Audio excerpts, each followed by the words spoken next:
had I known that Robin was going to release her new single at 1:30. Actually, Laksha, you're pretty young. Do you know who Robin is?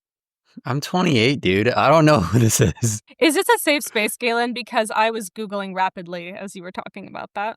Wait. You also didn't know who Robin was? No, but the song sounded really cool, and I don't listen to a lot of cool music, so I thought it was very cutting edge. Lenny? I Lenny? knew who that was, but I don't think I could have named a single song. Okay, wow. This is one of those those like quizzes you can take to see how much of a bubble you live in. This is a live version of one of those. Anyway, I was just going to say, had I known that she was releasing her new single at 1:30, I would not have scheduled this podcast for 2. But we've recorded podcasts in breaking news environments before, and we're just going to do it again today. So strap in, everybody.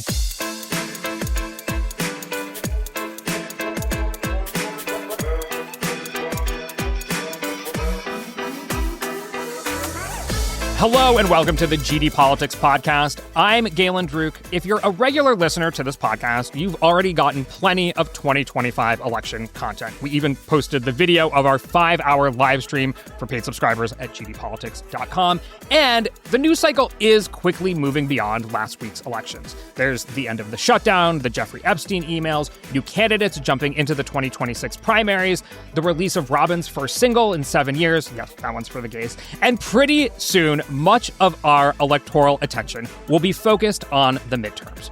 But before we say goodbye to the 2025 elections, I want to do a post-mortem with the advantage of more data and less sleep deprivation. So today, we're going to focus on some of the fundamental questions. In particular, who, where, and why.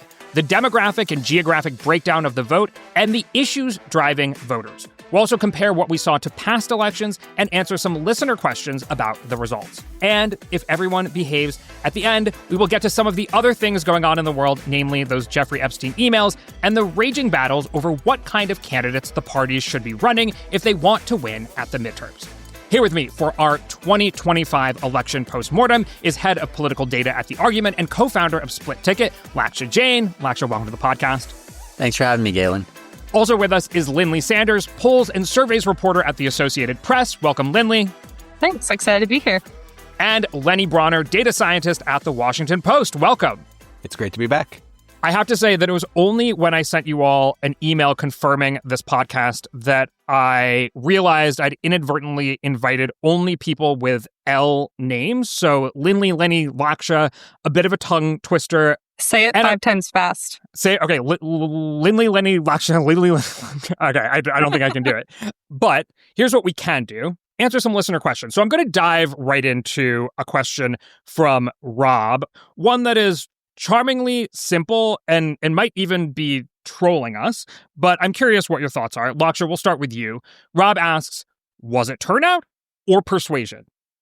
The thing is, turnout is persuasion in a lot of ways. Think about it this way. Non-voters actually care about a lot of the same things as swing voters do. We know from the 24 election survey data and the post-election studies that had everyone turned out, Trump would have actually won by more because non-voters straight up leaned towards him by more than the people who showed up to vote did. It's not really true that Democrats had amazing turnout in 2024 either. It's just that they lost even more ground among the people who stayed home. All that is to say that I think the Democrats in 25, they got good turnout for sure. And then also, we know from the exits, it's 7% of Trump voters in 2024 voted for the Democratic candidate in 2025 in Virginia and New Jersey. And we also know that among the people who didn't cast a ballot, Sherrill and Spanberger won those handily as well. I'll follow up with Khalil's question here, which jumps off of what you were just saying. He asks, when looking at the Hispanic vote moving back towards Democrats, and we talked about this on election night, we did see the Hispanic vote moving towards Democrats decisively, particularly in New Jersey. There's a larger Latino Hispanic population in New Jersey than in Virginia. It makes up about 20% of New Jerseyans. Khalil says, how much of that is actual Trump 2024 to Democrat 2025 voters versus the existing trend of, say, more educated Hispanic voters leaning Democrat and being more likely to vote in off years? I look at the exits and I can see that like almost 20% of Trump 2024 Hispanic voters outright voted for Mikey Sherrill. And these are the types of numbers where you have to look at it and think like there is a substantial persuasion component. Now, it is true that some of the low propensity Hispanics that voted for Trump sat out 2025. This is true. And these people don't tend to vote as much, like low propensity voters don't tend to vote as much in off-year elections. But like there was a substantial amount of true persuasion going on. Now, I think something that I haven't seen talked about as much, though, that I should bring up is that I'm pretty sure a lot of those 18% voted for Biden in 2020. We don't have evidence, like hard evidence in terms of like voter survey data. But what we can see is that there's a lot of reversion going on with the margins that Mikey Sherrill got. She won by a similar amount to Joe Biden, and her margins in those heavily Hispanic towns also came very close to his. So I think like a lot of this persuasion is Biden 2020 to Trump 2024 to Mikey Sherrill 25. So it's something of a last in, first out dynamic in terms of swinging electorates.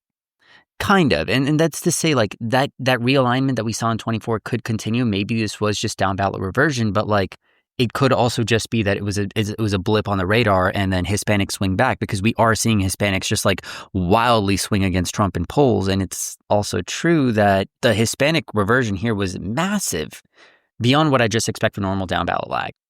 We do know from political science research generally that it is voters that, I mean, also this generally makes sense. Voters that change their vote, that swing, are more likely to swing again, right? This idea that swing voters exist is real.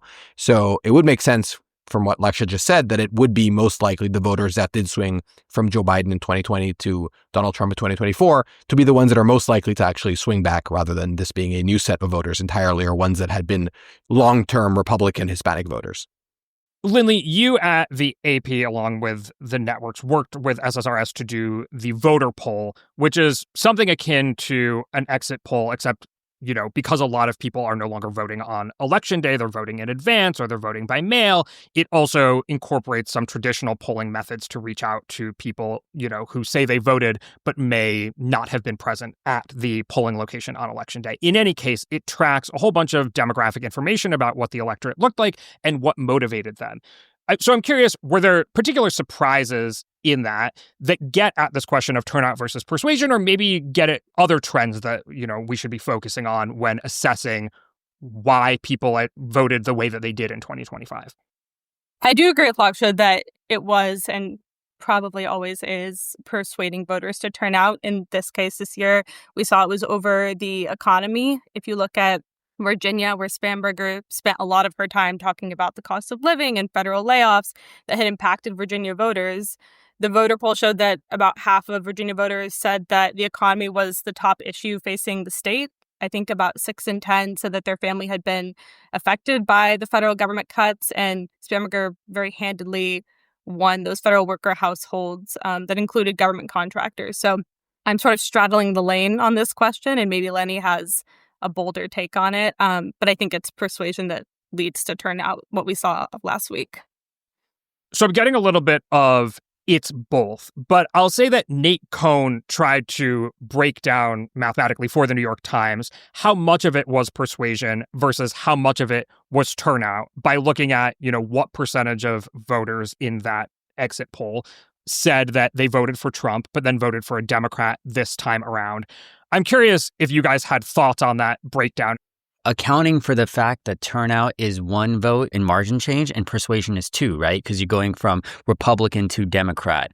I would have said it's like, you know, 2/3 persuasion, 1/3 turnout, or like in Virginia, slightly less, like 60% persuasion, 40% turnout. I've seen some smart people say half and half, but I haven't dove into the results at like a specific precinct level enough to say it that conclusively.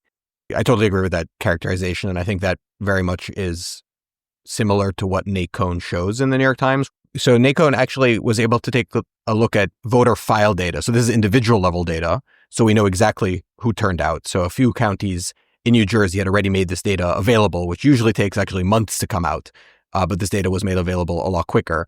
And so you can take a look at sort of the exact differences in turnout by party registration, or by model party registration, if you want to include people that, you know, are not registered with either party. And he showed that Democrats had a 19-point turnout advantage by party registration. And this is up from around 16 percentage points in 2024. With the additional modeling that the New York Times did, which I assume includes sort of nonpartisan registrants, the difference goes up to 3.5%. But obviously the total shift between 2024 and 2025 was closer to 9 points, which is, I think, where these 2/3, 1/3 weighting comes from. So from this 9 points, 3.5 percentage points can be explained by turnout, and the rest would have to be explained by persuasion. Mind you, I'm talking about New Jersey specifically here, where we have this data. So that's the fine-grained detail of the turnout versus persuasion math. But I think something that you all were alluding to before is that regardless of how you allot Democrats' margin in this case, that in many ways the issues that will motivate somebody to turn out are the issues that will motivate somebody to switch their vote. So it could be that you're very upset with the economy or the state of the economy. It could be that you're very upset with the Trump administration.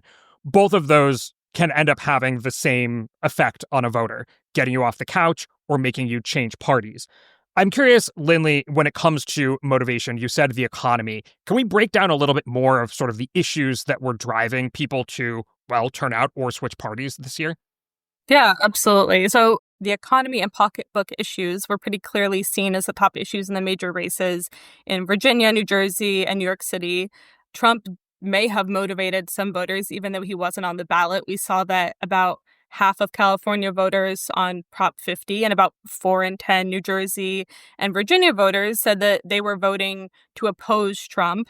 Voters were much less likely to say that they were casting a ballot with the idea of supporting the president in mind. And there was a lot of discontent in some of the elections. We saw that more than half the voters in New Jersey and Virginia said that they were angry or dissatisfied with how things were going in the country. And it's, hard to not argue that that has an impact on how people end up voting and what they end up caring about. Did we ultimately see, like compared to similar elections like 2021 or 2017, higher turnout, or is this on par with what we've been seeing in recent elections? It depends a little bit on what state we're looking at. I'll start with New York because it's the clearest example here. There was, very high turnout. It's the highest turnout since at least 2001, but I think even going back further for a New York City mayoral. In New Jersey, there was higher turnout too. So like if we just look at ballots cast, which is like an imperfect measure because usually you want to look at the exact turnout because population changes too over time, then the ballots cast was 23% higher than in 2021. Just sort of as a baseline here in New Jersey in the past usually has around 2.2 million cast ballots for governor. In 2021, it was 2.6 million cast ballots, and this time around it was 3.2 million cast ballots. So like quite significantly higher than in 2001, which was already a relatively high turnout election compared to sort of the past in New Jersey. In Virginia, if I'm looking at the data correctly, turnout was actually, down a tiny bit compared to the last governor election there. That being said, we are generally in a high turnout environment. This has been true basically since Donald Trump came down the elevator in 2015. Elections have seen higher turnout. So the 2001 governor election in Virginia did have higher turnout than Virginia governor elections in the past. But compared to that election, we had slightly lower turnout. But it's like still, even also for Virginia, where the turnout went down a little bit, generally we're seeing high turnout sort of across the board. Yeah, and I want to add one thing to that. So Len, you brought up like turnout being high, but I think something no one talks about is that when turnout is high, usually it's like high across the board. Like Republicans turn out more and Democrats turn out more. And we are talking about like maybe like Democrats turning out at a rate of like, I'm just going to make up numbers here, like 79%, Republicans turning out at a rate of 76% versus like 60% and 59% or whatever. But what I think is really interesting here about New York is that like Mamdani's margins against Cuomo were actually pretty tight compared to the polling. He only ended up winning by like, I think less than 10%. But the electorate he got was perhaps the most young electorate that I have ever seen in like any of these elections. It was actually crazy. Like these are the types of things that like Bernie Sanders and his supporters thought they would get and they didn't. And what was interesting to me is that like Zoran got that kind of electorate. And now look, I have actually, on a quick note, I have said, I don't think Zoran is a national model for Dems because it turns out his national numbers are pretty bad for himself. But I do think there is something for Democrats to look at and be like, how did he get turnout that good? It didn't necessarily help Zoran win by more because people were persuaded against him, but it had implications for down ballot races too, right? Like the rising tide lifts all boats thing.